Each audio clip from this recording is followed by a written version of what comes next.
আমার ছেলেরে যে বা যারা মারছে তাকে একটু আমার চিহ্নিত করে দেও, হয়তো আমি বলুম আমারও মাইরালান গুলি করে, নাইলে আমার সন্তানের বিচার ন্যায্য বিচার আমার কইরা দেন। মাকে গরুর গোশত রান্না করতে বলে কিছুক্ষণ পরই ঘাতকের গুলিতে শহীদ হন ১৩ বছর বয়সী শিশু মোবারক। এখনও গোশত দেখলেই সেই কথা মনে পড়ে যায় মায়ের। তাই গত ১ বছরে একবারের জন্য গোশত মুখে নেননি মা ফরিদা বেগম। যাওয়ার আগে বলছিল, মা আজকে কি রানবা? তখন আমি কইছি, আব্বা রূপচান্দা শুটকি তোর ফুফু যে কক্সবাজার গেছে আমার যে দিছিল এডি নষ্ট হয়ে যাইতাছে, আজকে রান্দালাই। কয় আজকে শুক্রবার তুমি শুটকি রান্তাছো, কে ঘুষ রান্তাল্লা না? পরে আমি কই ফ্রিজে ঘুষ মাইছে ধুইছে আমগোটা নিচে। তখন কুরবানির ঈদ আসিল, ঈদের কয়েকদিন পরে। তখন আমি কই কি কালকাল্লা বসাইলে ঘুষ রান্নো খাই। আমি কি জানছিলাম এইটাই আমার ছেলে কথা রাখতে যাইব? ওই ঘুষ আমার আর রান্না হয় নাই। অনেক কষ্ট লাগে, খাই না। আমার ছেলের বউ রান্দা দেয়। আমি প্রত্যেকটা দুধের বাসার থেকে না হইলো 40 কেজির মতন ঘুষ পাইতাম। এবার আমার ছেলে নাই, আমি একটা বাসায় ঘুষতে লেগে যাই নাই। দুধ যে দেয় বাসায় আমি যাই নাই কারো কাছে। এনসিপি একটা খাসি দিছে, ওই খাসিটা জব কইরা আমিও একটু ঘুষ রাখছি। আমার ছেলে আর ওর আব্বাই খাইতে, আমি খাই নাই। সব বিতরণ করে আমি এই যে আমগো বাড়ির ছেড়ে দিছি সবাই রে, আমি খাই নাই। গরুর ঘুষ খাইতে গেলে কলজাটা চিপ দাঁড়ায়, খাই না, আমি খাই না, এখনো গরুর ঘুষ খাই না। রাজধানীর কাঁঠালবাগানের বস্তির খুপড়ি ঘরে বেড়ে ওঠা শিশু মোবারক হোসেনের গরু পালন, বাসায় বাসায় দুধ পৌঁছে দেওয়া আর জুতার দোকানে কাজের পাশাপাশি পড়াশোনা এবং খেলাধুলায়ও বেশ মনোযোগী ছিল সে। সেই খেলার ছলেই আন্দোলনমুখী হয় শিশু মোবারক। সেখানেই গুলিবিদ্ধ হয়ে প্রাণ হারাতে হয় তাকে। এবার আমার কইল, মা শহীদ কি গো? আমি কই শহীদ যারা আন্দোলনে যায় শহীদ হয়, হেরা হইল শহীদ। পরে কয় কি কয় এই কিভাবে শহীদ? আমি কইলাম যে এইভাবেই শহীদ হয়।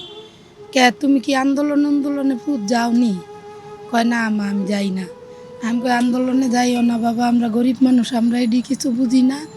যাইবি হঠাৎ এই যে কত মার বুক খালি হইতাছে, এই যে পরে আমার কইল, মা আবু সাইদ দেহ মা শহীদ হইয়া বুক পাইতা দিছে। ওই আন্দোলনে গেছে কিনা আমরা কইতে পারি না, শিউর না, কিন্তু ওর মোবাইলে ফুটেজগুলা পাইছি। ওই আন্দোলনে ছবি তুলছে। এবার ওই যে শেখ হাসিনার ওই যে ছাত্ররা যে পানি খাইতো ফ্রিজে থুইয়া ঠান্ডা করে বোতল বইরা পানি নিত দিত, ভিডিও করতো, বুঝছেন? ওই ভিডিওগুলো ওর কাছে আছে। আমার ছেলের হাতে একটা মজুর মুখা ছিল, মজু খাইয়া ওই জায়গায় দাঁড়াইয়া ছিল, মজুর একটা মুখা ছিল। আমার এই ছেলেরে কি আর এখন গুলি করে মারলো? আমার ছেলে তো কোনো নিরস্ত্র, হাতে লাঠি থাকতো, কোনো কিছু থাকতো বুঝতাম আমার ছেলেরে কেন গুলি করলো। আমার ছেলে কোনো অপরাধ করছে এমন বাচ্চা মানুষ? সব ছেলেরা কইছে আমরা খেলাধুলা কইরা, সবাই ভিডিও করছে, ওগো হাতে মোবাইল আছিল, সব ছেলেরা এই ভিডিও করছে, ওরা আইছে।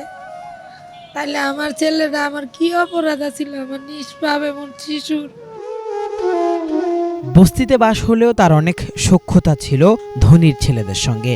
তাই তো বস্তিতে থাকায় বেশ আপত্তি ছিল মোবারকের। মাকে বলতো, আমি শিগগিরই লাখ টাকা নিয়ে আসব, আর কখনো আমরা বস্তিতে থাকব না। মোবারকের মৃত্যুর পর বিভিন্ন সংস্থার সাহায্য হিসেবে ঠিকই লাখ টাকার মুখ দেখেছে এই গরিব পরিবার। কিন্তু সন্তানের স্মৃতি বিজড়িত এই বস্তির ঘর ছাড়তে নারাজ তার মা। বৃহস্পতিবারে রাত্রে কি করছে, আমার লগে অনেকগুলা কথা কইল, মেম পেলে ডাইব। এরপরে এই কয় মা আমি কই আমার মোবাইলটা বিকাশ করে দাও। ওর আবার টিকটক আইডি আছে, অনেক টিকটক করছে, যে তোমারে কই মোবাইলের আইডি এই কি জানি কয় ওই যে খুললা দিতে, বিকাশ করে দিতে।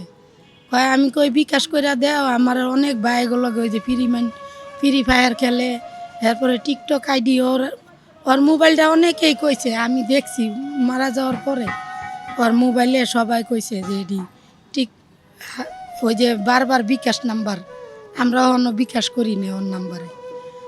তখন ওই কি করছে, এই পরে হুইয়া আমার কইলো আমার মেম পেলে ডাইব, একটা 1 লাখ, একটা 3 লাখ, একটা 4 লাখ।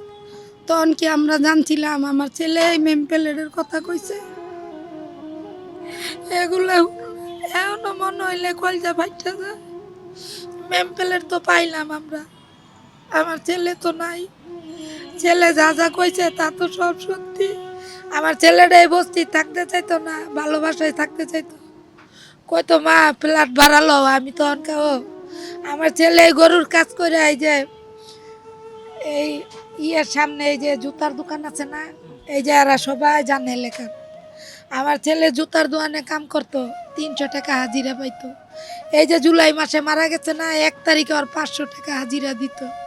তখন আমার কইছে মা আমি যদি 500 টাকা হাজিরা পাই গরুও পালতাম না, আর আমরা এই বস্তি থাকতাম না, তুমি একটা বাসা ভাড়া লইবা। আমি অন বড় হয়েছি মা, আমার শরম করে, আমার বন্ধু বান্ধব ভালো ভালো ভালো বন্ধু বান্ধবের লগে চলতো, আমি এখানে আনতে পারি না। আমার বন্ধু বান্ধবরা আমারে নিয়ে কত আদর যত্ন করে, ওরে নাইলে আমার শরম করে। তুমি একটা ভালোবাসা লইবা, আমি দিব। আমার ছেলে এই জায়গায় মারা গেছে, আমার এই জায়গা ছাড়তে মন চায় না। নিষ্পাপ সন্তানকে নির্মমভাবে হত্যার বিচার দেখে যাওয়াই এখন একমাত্র চাওয়া নারী ছেঁড়া ধন হারানো এই মায়ের। আমি আমার ছেলের লেগা সরকারের কাছেও বিচার চাই, জনগণের কাছেও বিচার চাই, ছাত্র জনতার কাছে বিচার চাই, ডক্টর ইনুসের কাছে আমরা বিচার চাই। আমরা আমার ছেলের ন্যায্য বিচার। আমার ছেলে আমরা কোনো আন্দোলনের লোক না, আমরা গরিব মানুষ, কাজ করি, ভাত খাই। আমার ছেলেরে কি আরে গুল্লি করে মারলো, এই বিচার, আমি এই হত্যার বিচার চাই। বিচার না হইলে আমি আল্লাহর কাছে কই, আল্লাহ আমার ছেলেরে যে বা যারা মারছে তাকে একটু আমার চিহ্নিত করে দেও। হয়তো আমি বলবো আমারও মাইরালান গুল্লি করে, নাইলে আমার সন্তানের বিচার, ন্যায্য বিচার আমার কইরা দেন। যদিও বিচার প্রক্রিয়ার ঢিমোতালে বেশ ক্ষোভ এবং আপত্তি মোবারকের বাবার। আমি সকল শহীদের পক্ষ থেকে আমি বলতে চাই যে আমরা এখনো একটা বিচারও সুস্পষ্টভাবে আমরা পাই নাই, কোনো পরিবারই পায় নাই। এই যে পুলিশের কর্মকর্তা বলতে না, সারা বাংলাদেশের ভিতরে এক যুগে তো সব পলায় যায় নাই, সব আছে।